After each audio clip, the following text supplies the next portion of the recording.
Hey, everybody. Thanks so much for joining us on Cloudy with a Chance of Podcast. If you are watching us, thank you. And if you're listening, hello. We are back with another episode. Last week, McCall, we focused in on talking to experts about COVID-19 and the pandemic that we're currently dealing with. And you suggested that we kind of focus this week, not necessarily on really a science topic, but more a topic of human interest and the needs that our community is facing. And McCall, unfortunately, this is not just the Miami Valley. This isn't just Dayton. These are needs that every state, every city has organizations that their whole purpose is to give. And it's a lot more challenging to give and to continue your day-to-day operations when we are sheltering in place, basically. Absolutely. I saw this story running on WHIO, our company and our station that we work for, about the homeless and how this pandemic is impacting them. And unfortunately, they wind up being the forgotten every day. And in this situation, it's way worse for them to be having to go through this. Imagine shelters and people, having to be so close to one another, not having the medical needs in case they are getting sick. So that's what sparked the idea. But as you mentioned, there's a lot more that goes into this. And our guest, we've had her on before, and I'm anxious to hear what she has to say. Yes. So Melodie Bennett is the director of the House of Bread. And the House of Bread is a wonderful organization that we have here in Dayton that provides a hot, nutritious lunch every single day of the year. They do not take a break. They do not have a vacation. And what is interesting about the House of Bread, I've been able to partner with Melodie many times, is that it's there for anybody who needs it. And sometimes you need a hot lunch. Sometimes you are paycheck to paycheck and you just need a little bit of help that month, that day. And the House of Bread's here for you. So there's no judgment. And I do, Melodie, I just want to say hello to you. And why don't you talk a little bit more, just briefly, if you have not heard our past episode with Melodie, you are it. So let's talk about what exactly the House of Bread is. You can give a little more detail than what I just did. Oh, well, your detail was pretty amazing, Kirstie.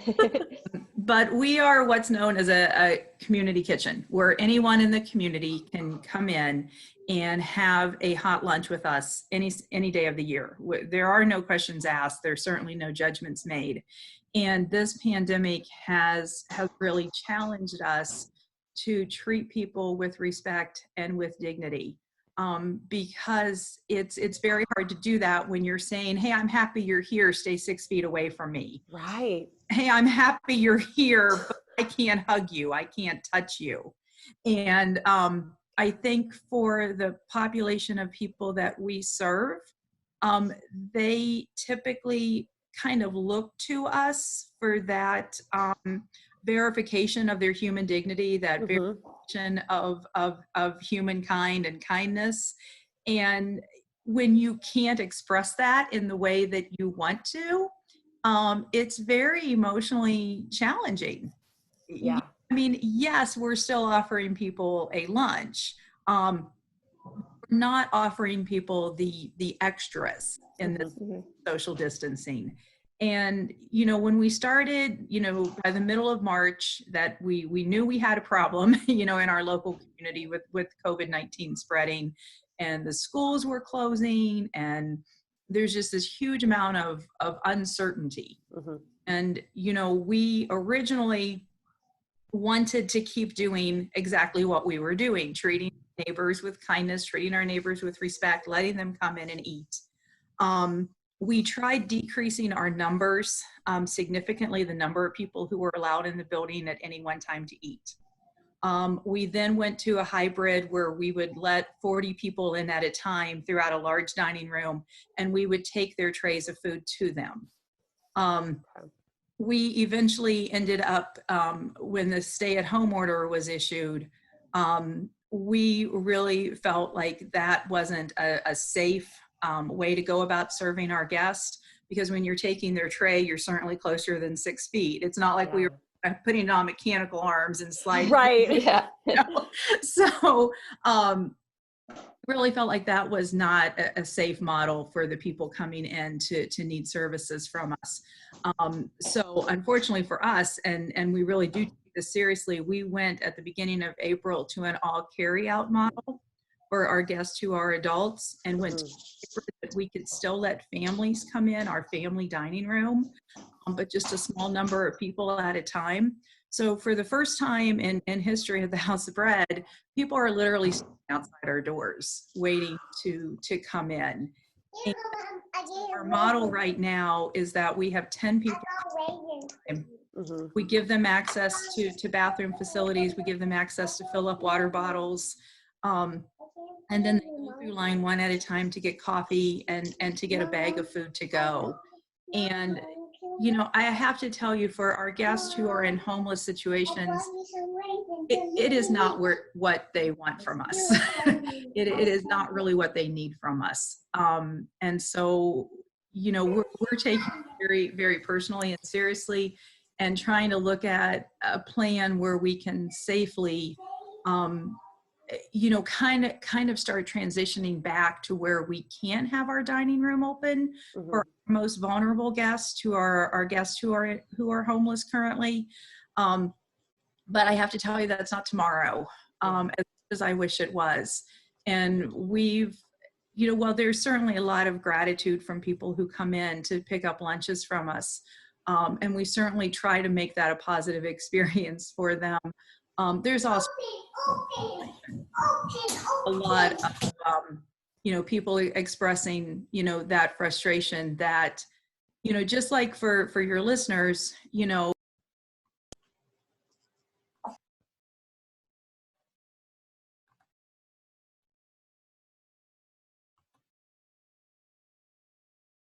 then, you know, you, everything about your life got uprooted the middle of March. Places that you used to go into and sit down for lunch, like the House of Bread, you can no longer go in and sit down. Places like maybe you went to the library for the afternoon and the libraries are closed. Maybe you, you know, had various places that you were able to obtain services, and all of those places are closed to you or have dramatically changed their services. So while, you know, we and your listeners are very frustrated, I guess I would say, you know, try to imagine being in a homeless situation, and every safety net that you thought you could rely on has changed. Yeah.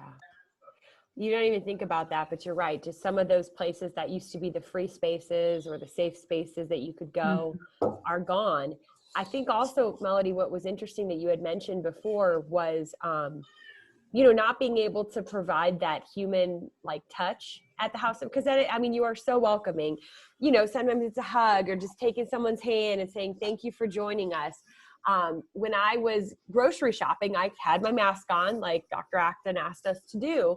And I even felt such a human disconnect because I'd be trying to move around someone. I'd say, oh, excuse me. And they couldn't see my smile.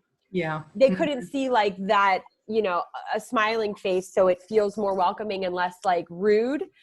So I can only imagine when you're so used to being able to say hello to your guests, and sometimes it's just a pat on the back or a hug to the little and things like that. And to have that kind of restriction or just trying to like work your way around that.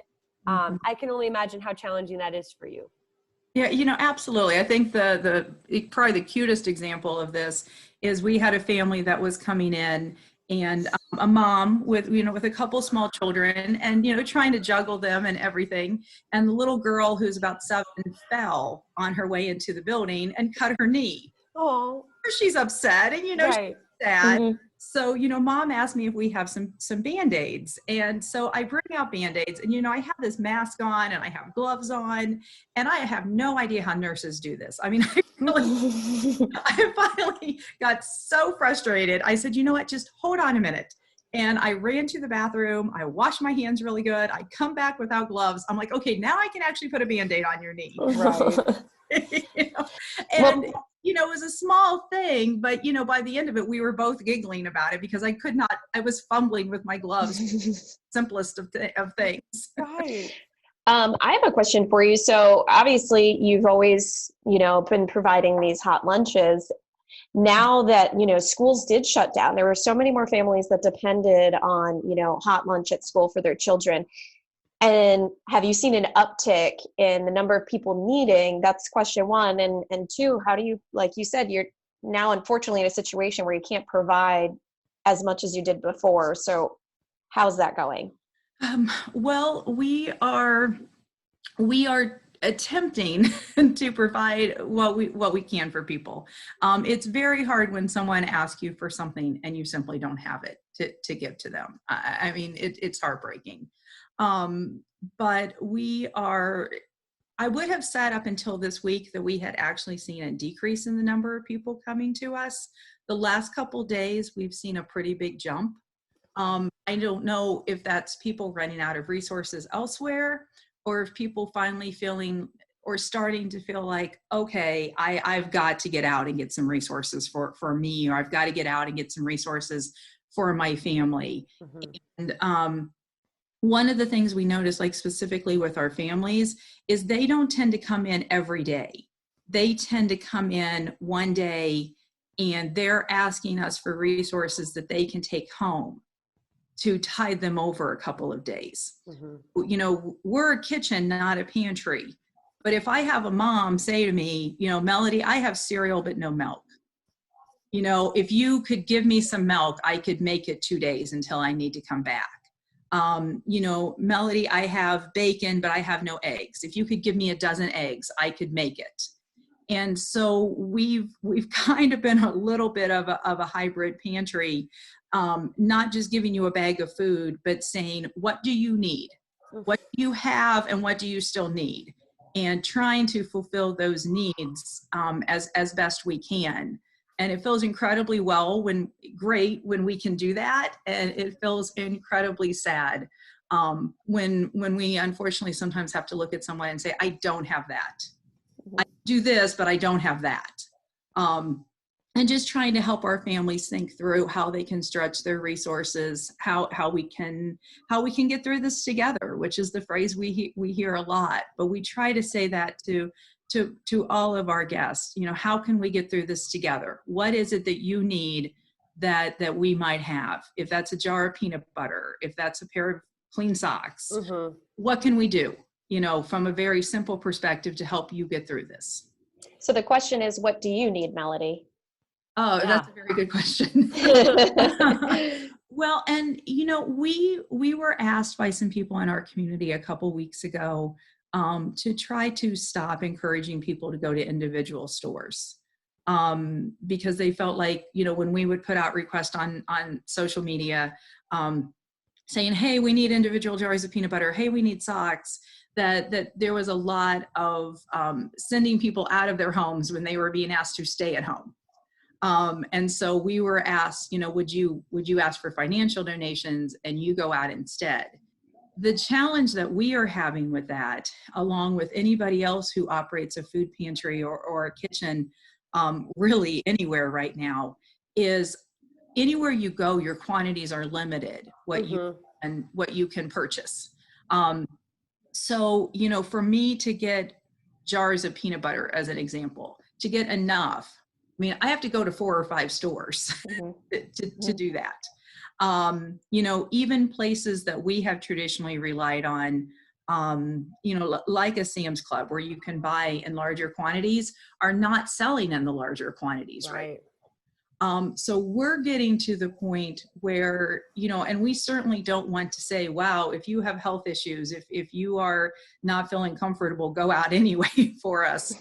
But we are starting to get to the point where we're saying, is it okay to start asking on social media for people to pick up things for us and just deliver it to our back door? You don't interact with us at all, just deliver it to our back door. Or hand it to us and, you know, we'll write you a quick receipt, you know, to say thank you. Because, you know, we need diapers and baby wipes for kids. Those are very, very hard for parents to get out and find. We need the critically, you know, hard to find toilet paper. Right. You know, yeah. I mean, I feel like when I'm giving somebody 2 rolls of toilet paper, I'm practically giving them sticks of gold. Yeah. People get very excited about toilet paper. I'm sure. Don't we all? I scored a big roll the other day at Target. I was really excited. Well, I don't think that that's too much to ask. No. People, for the most part, they have to do their grocery shopping, whether Right. they're doing, you know, a click list or going to the grocery store, having it delivered to their home.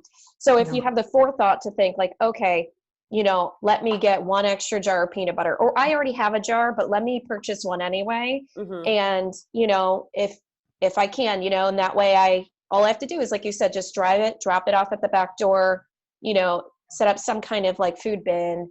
I think that that's safe, and I don't think that's asking too much of people. Yeah, and I do know we've had a couple people offer, like, you know, what is it that you need? And they are trying to coordinate an effort with their neighbors. So where, you know, while you say, well, you're already out shopping, pick this Right. house of bread, drop it off in the porch, you know, on my front porch, and I'll take a house of bread in, you know, 4 days. And so we've seen some of that, and I think that's kind of innovative. Yeah. You know, so just one person's going to come by and bring us a whole box of stuff that we can really, really use, like those individual jars of peanut butter, like the small things of jelly, like crackers. Right. You know, sound like a really small thing, but they're huge if you're, you know, not in a position where you can access food throughout the day. Bottles of water, because we're doing carry out lunches. Mm-hmm. You know, we would normally serve you a beverage there, but having a bottle of water that you can then refill throughout the day, because it's critical that people have fresh water throughout the day. It sounds like a small thing, but it's huge. Again, if you're in a homeless situation, or if you have housing that maybe doesn't have all of the amenities that many people take for granted. Yeah. I think that's a great idea to try to do organized drop-offs with your neighborhood. I mean, so many neighborhoods have Facebook groups where everyone can post and do that kind of thing. So yeah, if you can try to get that going in your own neighborhood and then drop it off at the House of Bread, that is an excellent idea. When it comes to grocery stores, Melodie, because I know that you would oftentimes get donations from grocers of like things that were, you know, fruit that wasn't beautiful, but you guys can use it. And then you make whatever from whatever. I mean, it's so impressive. The amount of, I don't want to say it's random, the random ingredients that you guys get and make these delicious meals. It's insane. How has that gone? Are you still able to get that from the grocery stores, or are they pinched now too? Okay. Well, I mean, I would be remiss not to do a shout out to Trader Joe in Kettering, and also Fresh Time in Beaver Creek, who, you know, back, you know, middle of March when schools were closing, it was a different story. It was a little scary for about 10 days, but they have really stepped up and reached out to us and continue to send us donations daily. Some days are a little bit better than others. Right. You know, some days are a little scarce, and some days are, you know, you feel like you've hit the jackpot. Yeah. You know, it's amazing how excited you can get over spaghetti sauce. But, you know, they have really gone above and beyond to try to help us. They've even called us and said, hey, what is it you're really, really short on? And we'll do what we can to try to send extra your way. So they really have been phenomenal. We've also been very, very lucky to get in some financial donations to help us with also purchasing some food that we can use. So, you know, yes, it's a little up and down right now. This is a little bit, but it's a lot up and down right now as far as donations go. And so, you know, we get to be even more creative in our kitchen. It's very impressive. What about volunteers? Because your kitchen is run, I know you have a few staff members. How is that going? Well, we had to decide, unfortunately, toward the end of March that we were going to suspend volunteer help in our kitchen, which is a tried and true model for community kitchens. You bring volunteers from the community in, they get the opportunity to learn what we do, much like you did a few years ago, and to really become engaged. And so when COVID-19 was rapidly spreading and we were getting daily news press from our governor and everyone, we really made the decision internally and with our board that we were going to suspend volunteers through the end of April. Okay. We have hired 4 college students who had experience at their colleges cooking at home and lost their jobs on campus. And they have been pretty phenomenal young people helping us. Some days are a little harried. Yeah. Used to having, 12 people in your kitchen and you suddenly have 5, trying to get everything together. It's a little harried. We have been fortunate a couple days a week in the evenings. We get help from a small group of chefs that are out of work right now. They call them Speed Dayton, and they come in a couple days a week. I think right now it's 4. And they prep food for us for the next day, which has really been a wonderful partnership right now until we can get back to using volunteers. I will tell you, Plan B is to hope to go back to volunteers by May 4th. Plan C, I'm sure there's a Plan D and E in my head somewhere. Right. But that has been, I think, really difficult for people who are used to volunteering with us, and honestly too for our guests, because I think they miss that interaction with people who came and were interested and cared and offered words of encouragement, offered words of support and kindness. And so I can tell you we're anxious for that to return, but we don't feel like we're in a position in our community where we can ask for that to return. Okay. I did think of you because I knew you guys were run by volunteers, and I just wondered, oh man. Yeah, it's been rough. I'm sure. When is there any sort of, is there like a governing body that like puts restrictions specifically, or is it like our charitable organizations and like community kitchens and that kind of thing? Are you guys just kind of taking the wisdom from what the governor said? Do you know what I mean? Like, is there a specific, like, no, you guys aren't allowed to do this anymore? No, that's a great question. And I mean, we are deemed as an essential service. So good. Certainly allowed to do what we're doing. We've communicated a lot with our local public health department. And I will tell you that our local public health group has been great. They've been very responsive to our needs. They've stopped in. We have a public health nurse that normally comes into the House of Bread and talks with our guests. She's been in during this. She has spent some time talking with us and our guests, and has really, kind of been that person that we've said, hey, Nurse Heather, we're feeling this way. And she's been able to validate that and give us direction. And I really can't say enough good things about their response in trying to guide us. There are no written instructions anywhere for how a community kitchen operates during a pandemic. We also, reached out to community kitchens, honestly, across the country that do what we do, and said, hey, what is your model? How are you doing this? What are the guidelines that you're being given? And that's what led us to say, for the month of April, we're carry out only. And then we'll reevaluate that at the very end of the month. So I think we're fortunate to have a network of people that want to support us in making sure that we're making the absolute best decisions that we can for the safety of the people we serve.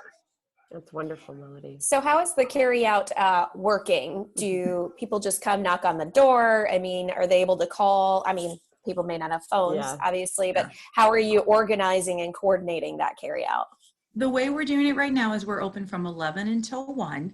And so people come to our entrance on Negley and line up. We actually have smiley faces painted on the sidewalks. For the space. Aww. And then inside we have lovely blue tape space. It's lovely blue. We let people in, 10 people at a time. And they go through the line. They're able to get coffee if they would like to get that. They're able to get a cup of milk if that's important to them. And then we're handing them a bag that has a hot lunch in it, that has a drink, hopefully a dessert, some bread, any extra fruit that we have. We're doing everything we can to pack that bag full of nutrition and some extra things that they'll need to get through the day.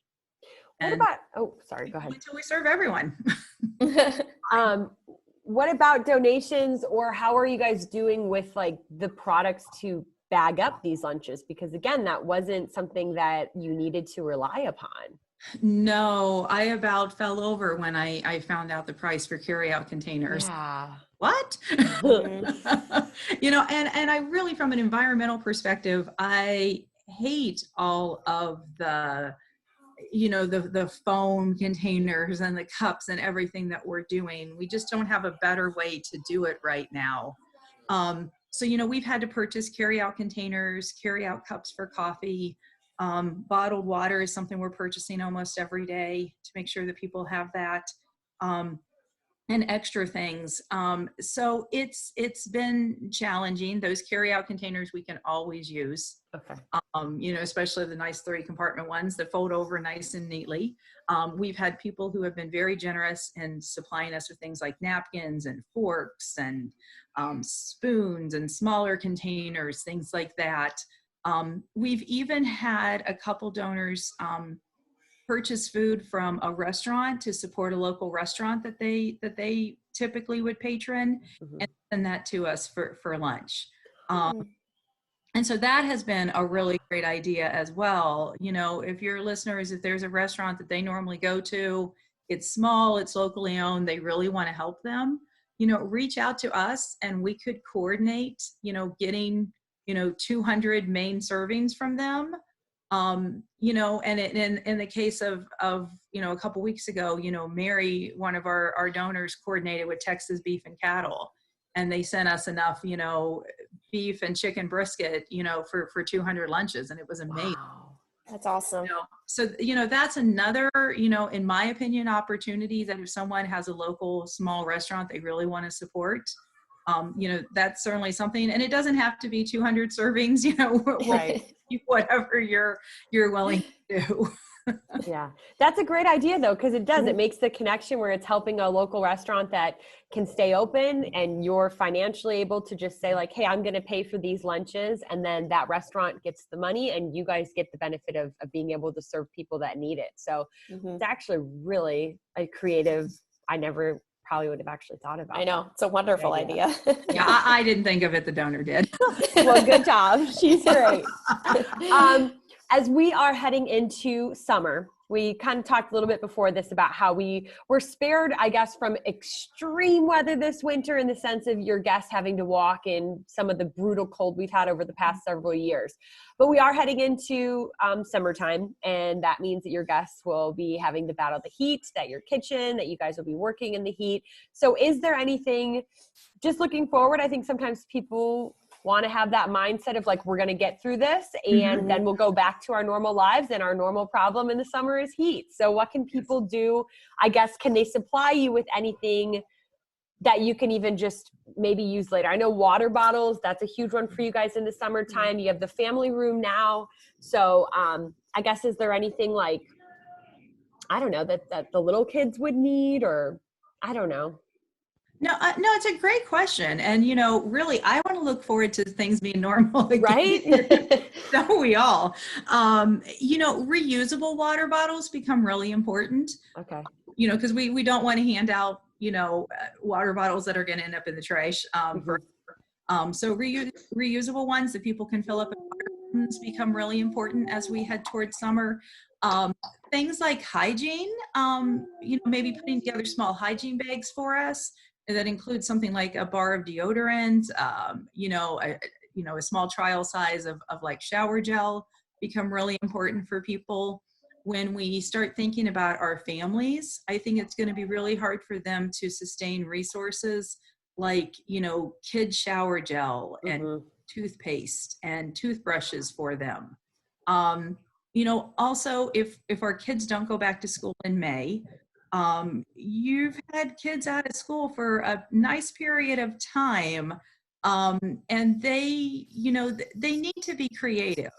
You know, it's not just about teaching our kids to read. It's also teaching our kids, you know, how to use their minds creatively. So things like sidewalk chalk, I think will become really important in allowing kids to express themselves and be creative. You know, simple things like coloring books or activity books, just simple dot to dots or mazes that they can do, because our brains think differently. We're doing those. Simple things that they can do in a small environment, I think will become really important. Healthy portable snacks. We all have small kids, and who doesn't have goldfish in their pantry? I do. Right. We do. I'm trying to tame my daughter with it right now. Absolutely. Those small things that your listeners might take for granted are in their pantries with small children are all things that our families will need, to help them. And, certainly there's a concern with our kids at House of Bread and all of our kids that not being in school, we'll put them, behind when we go back in September. And so I think if we can just find ways to be creative with them, to sing with them, to play games with them, hula hoops, I am trying to think of simple, silly things that, we all try to do with our kids. Yeah. Just to keep them active and to keep them learning in different ways than they would learn in the classroom, I think is really important. And hopefully we'll see some normalcy return this summer. That's the goal.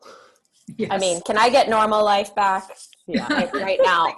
My life is not normal at this present moment. For anybody that's listening, you should be watching because the chaos with my toddler. I was going to say, we've got McCall's daughter, Gia. She has been making some guest appearances in the back screen every now and then. My daughter, Margot, I've been monitoring her. She is currently taking a nap. So yeah, this is our normal. Typically, we have daycare or sitters and things of that nature. Being able to work from home is something that McCall and our newsroom is practicing social distancing as well. So, we're all definitely finding a little bit of normal in this weird time. And then eventually I know we'll all get back to where we should be. But Melodie, let's just real quick review for anybody who just needs a little help right now. Absolutely. Let's talk about what they can do to get to you. And then what do you want from the listeners that are fortunate enough to help in any tiny way? Okay. Well, anyone who needs help, if you need help meeting basic resources when it comes to food or supplies for your home, you are certainly welcome at the House of Bread. We're on a tiny street called Orth Avenue. We're on the other side of McIntosh Park off of Edwin C. Moses.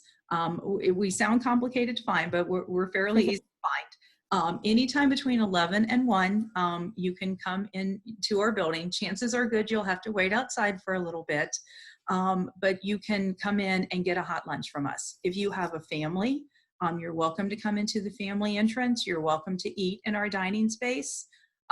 Give us a couple minutes if we're running around crazy, and we'll take time to talk with you and see how we can help you.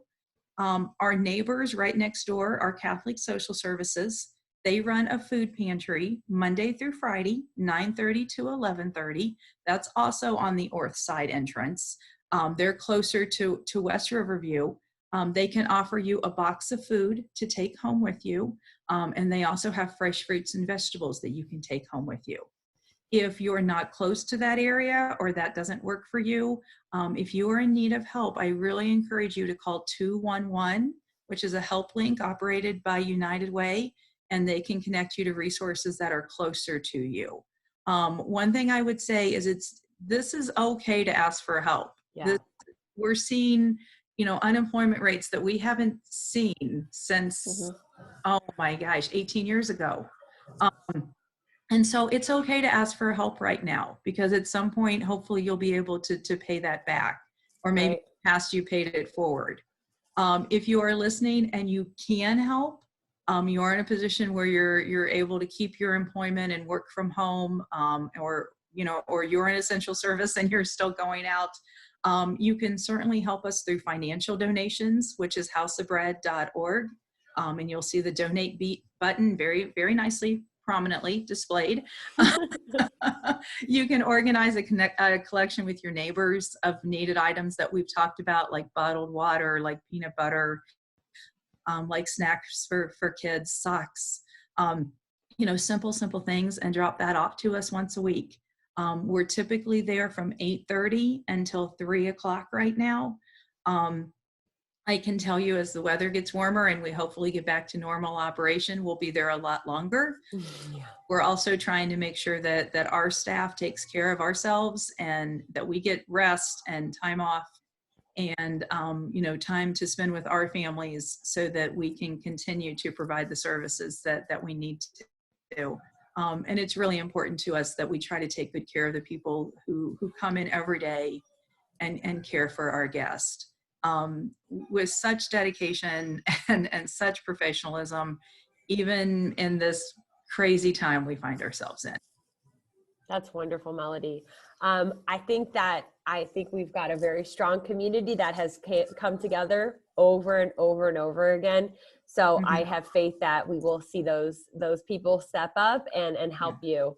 And of course, WHIO.com, I'll make sure that I put some of the details, the links directly to the House of Bread right in the story. So if you're listening, you can visit our website and you'll be able to just kind of directly see some of the suggestions, Melodie, that you just put in. Then if you do want help, I'll make sure that we include that as well. Okay, and if you have any questions, of course, and you're listening or watching, feel free to find Kirstie and I on social media or email us, and we can certainly direct you to the right avenue, whether it's donating money or dropping off essential items to Melodie. So we'll be sure to add that as well. As always, thank you all for joining us on Cloudy with a Chance of podcast. If you're listening, you can download our podcast on the podcast app on your Apple phone, as well as on Google Play, Stitcher, and WHIO.com. If you would like to watch our vodcast version, you can see it on our streaming app that we have, which is can be found on Amazon Fire, Apple TV, and Roku, as well as on WHIO.com. Thanks for joining us. We'll see you next time. Thank you, everybody. Thank you.